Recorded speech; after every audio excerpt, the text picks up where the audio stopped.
já defini quais são os dados, agora eu preciso pensar assim, bom, como é que eu vou representar esses dados, né? Eu vou representar esses dados por pontos? Eu vou representar esses dados por linha? Aí a gente que escolhe qual é o objeto geométrico que vai ser utilizado para representar os nossos dados.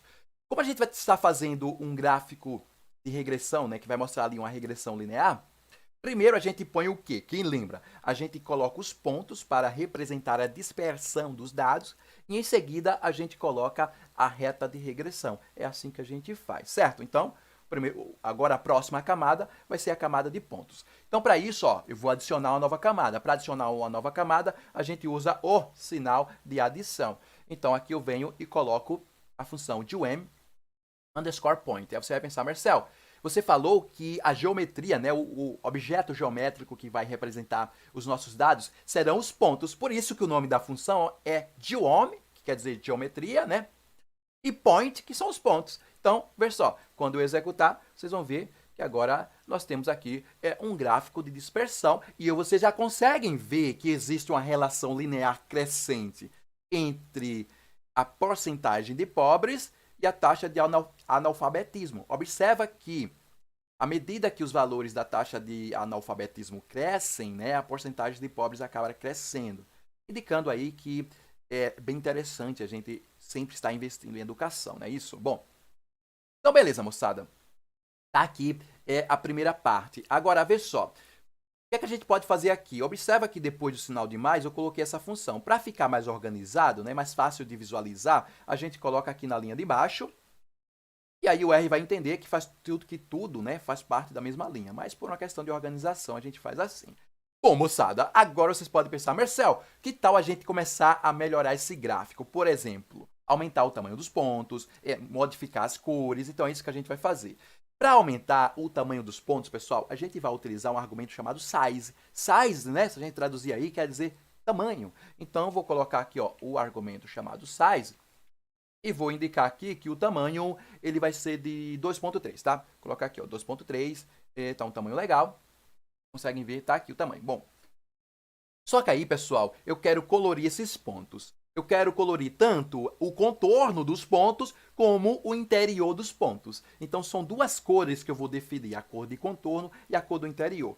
Só que esses pontos aqui, ó, esse objeto geométrico aqui, que é esse ponto, ele já vem preenchido, né, por padrão. A gente tem que escolher um ponto que possibilite que a gente possa definir a cor de preenchimento. Então, existe um argumento chamado PCH, que é onde a gente define quais são os tipos de pontos que a gente vai utilizar. Eu vou mostrar aqui para vocês verem como é interessante. Ó. Vou colocar aqui, ó, PCH, e vou dizer que é 3. Ó. Aliás, vou dizer que é 3 aqui, ó, 3. E aí, observem. E agora a gente modificou os tipos de pontos, tá vendo? Agora é o sinal de adição, né? Que a gente utilizou aqui para representar os dados. Só que aí a gente vai usar o número 21. Por que, Marcel, o número 21? Porque no número 21... a gente vai ter pontos, né, circunferências, onde a gente pode colorir, como eu falei para vocês, a parte de contorno e a parte de preenchimento dos pontos. Então, para colorir o contorno, pessoal, a gente usa o argumento chamado col, né, que é a abreviação de color. Você pode também digitar color.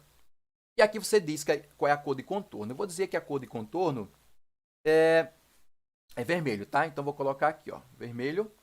E aí, ó, coloquei red, né, que red significa vermelho. Vocês conseguem ver que aqui já está os pontos em vermelho, o contorno, tá? E a cor de preenchimento, pessoal, se a gente for lembrar lá das aulas de inglês, né, do ensino médio e tal, né, a gente lembra que fill significa preencher.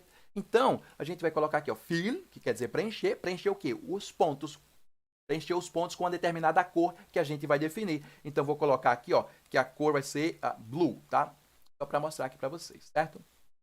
Então, deixa eu só executar. E aí vocês vão ver aqui, ó, que nós temos que os pontos estão em azul no seu interior e em vermelho no contorno, certo? Deixa eu só fechar. E aí vocês podem dizer, Marcel, mas existem algumas cores legais? E aí eu vou mostrar para vocês, pessoal, que a gente pode vir aqui na internet, colocar assim, ó, R-Color Columbia. Digita R-Color Columbia no Google.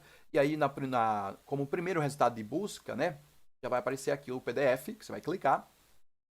E aí você vai ter acesso aqui, ó, a diversas cores, né, nomes de cores na linguagem R. Você pode usar também as cores do tipo, montar as cores utilizando a função RGB, onde você vai definir um valor para o verde, para o azul e para o vermelho e define as suas cores, ou você já vem aqui e pega as cores prontas, né? Aí que você acha mais interessante. Bom, nesse caso aqui, pessoal, eu vou colocar a cor de preenchimento aqui, um vermelho mais claro aqui, ó. Vou colocar essa aqui, ó, Coral, como a cor de preenchimento. Então, vou colocar aqui no Fill, esse Coral, essa cor Coral. E aí, a cor de contorno, vou colocar uma cor forte aqui, vou colocar esse Brown 4. Então, vamos lá, vou colocar aqui Brown 4, basta executar. E vocês vão ver que eu modifiquei. Vou aumentar um pouquinho o tamanho aqui, pessoal, porque eu vou aumentar, vai ficar melhor. Bom, aumentei. Bom, tá aí, pessoal. Então tá aí, tá ficando bem melhor o nosso gráfico, de uma forma bem simples, prática e, ó, mais interessante, é bem intuitivo, tá?